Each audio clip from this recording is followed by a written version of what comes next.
Hello दोस्तों। आज हम जिस स्टॉक को डिस्कस करने जा रहे हैं उसका नाम है एसआरएफ लिमिटेड। कंपनी के ओवरव्यू को देख लेते हैं। कंपनी का बिजनेस प्रोफाइल को हम मेनली चार सेगमेंट्स में डिवाइड कर सकते हैं। केमिकल बिजनेस को मेनली दो सेगमेंट में डिवाइड कर सकते हैं, स्पेशलिटी केमिकल्स और फ्लोरोकेमिकल्स। स्पेशलिटी केमिकल्स में ये बनाती हैं एआई एपीआई, जो कि फार्मा इंडस्ट्री में यूज होती है।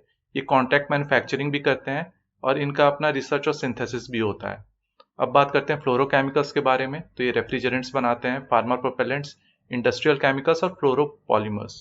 रेफ्रिजरेंट्स जैसा कि आपको पता है कि ये घर में एसी, फ्रिज, कार में एसी लगा हुआ होता है, ये सब में यूज होता है। और फार्मा प्रोपेलेंट्स, आपने बहुत से लोगों को इनहेलर्स यूज करते हुए देखा होगा जो कि अस्थमा के पेशेंट्स होते हैं, तो उसको यूज करने के लिए उसमें फार्मा प्रोपेलेंट्स का होना बहुत जरूरी है।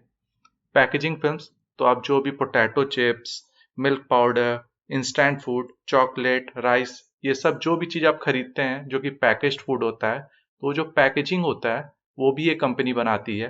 तीसरा है टेक्निकल टेक्सटाइल्स, तो जो टायर में जो कॉर्ड फैब्रिक यूज होता है, फिर से कन्वेयर बेल्ट में जो फैब्रिक यूज होता है वो सब भी ये कंपनी बनाती है।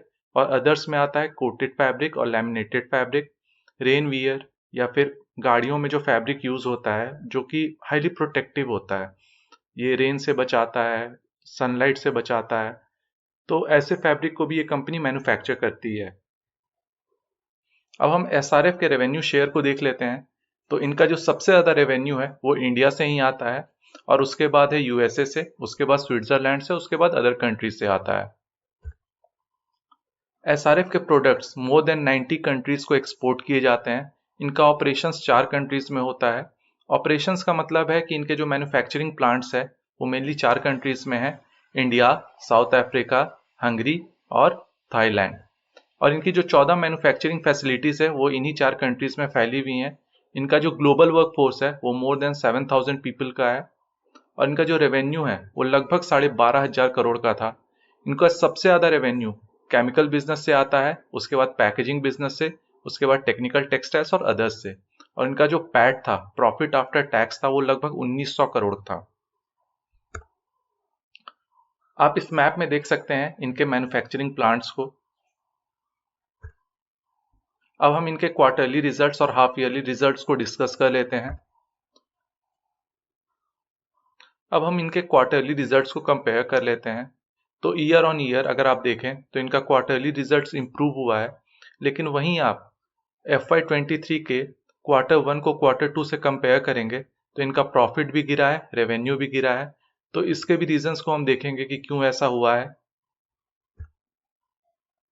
अगर आप लॉन्ग टर्म में कंपनी को देखते हैं तो फाइनेंशियल ईयर 2013 से 2022 तक कंपनी का जो एबिटा मार्जिन है वो 17.5% से बढ़ करके लगभग 25% पहुंच गया है। इनका पैट मार्जिन लगभग दो गुना हुआ है, 6.7% से बढ़ करके 15.2% हुआ है।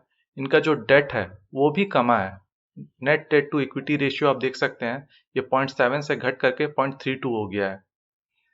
ये कंपनी का जो बिजनेस है वो केमिकल सेक्टर में बढ़ा है। आप देख सकते हैं कि जहां ये FY22 में 39% था वो बढ़ करके 49% हो गया है। पैकेजिंग फिल्म बिजनेस वो 37% से घट करके 35% हुआ है। बट आप इसे एब्सोल्यूट नंबर के टर्म्स में देखेंगे तो ये बढ़ा है। ये 1071 करोड़ से बढ़ करके 1331 करोड़ हो गया है। इनका टेक्निकल टेक्सटाइल बिजनेस घटा है, ये 558 करोड़ से घट करके 446 करोड़ हो गया। और इनका अदर से जो बिजनेस आता है वो लगभग स्टैग्नेंट रहा है, उसमें थोड़ा इंप्रूवमेंट हुआ है, वो 86 करोड़ से बढ़ करके लगभग 100 करोड़ हो गया है। अब हम इनके डिफरेंट बिजनेस सेगमेंट को डिस्कस कर लेते हैं। हम इन सेगमेंट्स में कंपनी के बिजनेस ग्रोथ, चैलेंजेस और क्या क्या इनके फ्यूचर प्रोस्पेक्ट्स हो सकते हैं उसे भी डिस्कस करेंगे। तो सबसे पहले केमिकल बिजनेस को डिस्कस कर लेते हैं। क्योंकि कंपनी का सबसे ज़्यादा रेवेन्यू केमिकल बिजनेस से आता है तो हम इस सेगमेंट को थोड़ा ज़्यादा डिटेल में डिस्कस करेंगे।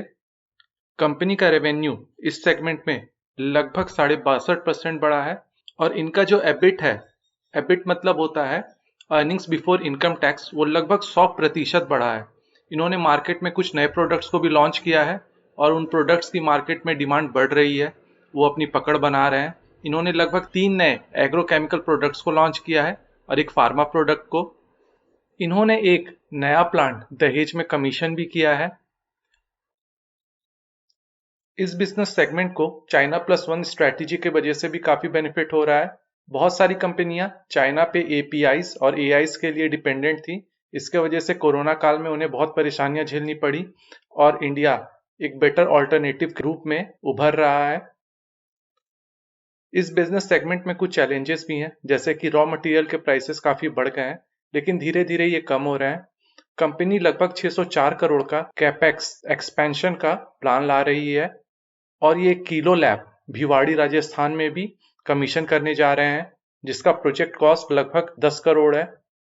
इनका एक केमिकल टेक्नोलॉजी ग्रुप भी है जो कि न्यू प्रोसेसेस और टेक्नोलॉजीज को डेवलपमेंट करने का काम करता है। इसमें साइंटिस्ट और इंजीनियर्स लगे हुए रहते हैं। इनके दो R&D सेंटर्स हैं, एक भिवाड़ी राजस्थान में और एक गुरुग्राम हरियाणा में। इन्होंने लगभग 378 पेटेंट्स के लिए अप्लाई किया था और 127 पेटेंट इन्हें ग्रांट किए गए हैं। अब हम इनके फ्लोरोकेमिकल बिजनेस को डिस्कस कर लेते हैं। तो इस बिजनेस में जो प्रॉफिट मार्जिन है वो काफी अच्छा है और इंडिया और यूएसए में इन केमिकल्स की डिमांड काफी है। कंपनी कोशिश कर रही है कि अपने इस केमिकल बिजनेस को बाकी कंट्रीज में भी फैलाए।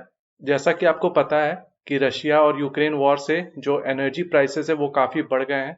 इस वजह से इस कंपनी के जो प्रोडक्ट्स थे, कुछ प्रोडक्ट्स जो कि हंगरी में बनते थे, वो काफी महंगे हो गए और इस वजह से कंपनी को थोड़ा नुकसान हुआ। इनका प्रॉफिट जो है वो घटा है। इन्होंने एक कैप्टिव पावर प्लांट दहेज गुजरात में कमीशन किया है।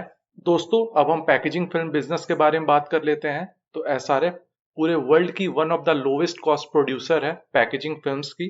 फिलहाल इस बिजनेस में थोड़ा ग्लोबल स्लोडाउन आ गया है because of rising prices and falling of commodity prices. इन्होंने एक नया प्लांट कमीशन किया है इंदौर में पैकेजिंग फिल्म्स का। अब बात करते हैं टेक्निकल टेक्सटाइल बिजनेस के बारे में। इनका जो एनटीसीएफ का बिजनेस है, नाइलॉन टायर कॉर्ड फैब्रिक का, उसमें थोड़ा स्लो डाउन आया है। बट जो इनका बेल्टिंग फैब्रिक है और पॉलिस्टर इंडस्ट्रियल यार्न है, उसमें काफी इंप्रूवमेंट आया है। वो बिजनेस इनका काफी अच्छा चल रहा है, उसमें वॉल्यूम ग्रोथ भी है। अब अदर्स की बात करें तो अदर्स में आता है इनका कोटेड फैब्रिक और लैमिनेटेड फैब्रिक। तो कोटेड फैब्रिक में जो डिमांड है वो काफी कंसिस्टेंट है और ऑर्डर बुक इनका बहुत ही अच्छा है, काफी स्ट्रांग ऑर्डर बुक है। और ये धीरे धीरे वैल्यू एडेड प्रोडक्ट में अपने पोर्टफोलियो को बढ़ाते जा रहे हैं। वैल्यू एडेड प्रोडक्ट का मतलब होता है कि एग्रीकल्चर से जो हमारा प्रोडक्ट निकलता है उसे हम खाने के डब्बे में कन्वर्ट करना, मतलब ऐसा प्रोडक्ट बनाना जो कि लंबे समय तक चल सके। तो उसमें ये अपने पोर्टफोलियो को बढ़ा रहे हैं। अब बात करते हैं लैमिनेटेड फैब्रिक की। तो प्राइस घट रहा है इनका और वॉल्यूम बढ़ रहा है। इसमें इन्होंने डोमेस्टिक लीडरशिप बना रखा है अपना। इन्हें थोड़ा टफ कंपटीशन मिल रहा है चीप चाइनीज इंपोर्ट के वजह से, but still they are doing very good in this business. अब ग्लोबल आउटलुक की बात कर लें तो इनका ऑर्डर बुक काफी स्ट्रांग है। इन्होंने प्लान किया है कि अपने कैपेक्स को लगभग 1000 करोड़ से बढ़ाएंगे और ये R&D पे काफी ज्यादा एम्फेसाइज कर रहे हैं। जैसा कि हमने पहले डिस्कस किया था कि अपने वैल्यू एडेड प्रोडक्ट के पोर्टफोलियो को ये बढ़ा रहे हैं। Thank you for watching this video. अगर आपको वीडियो अच्छा लगा तो please like and subscribe it.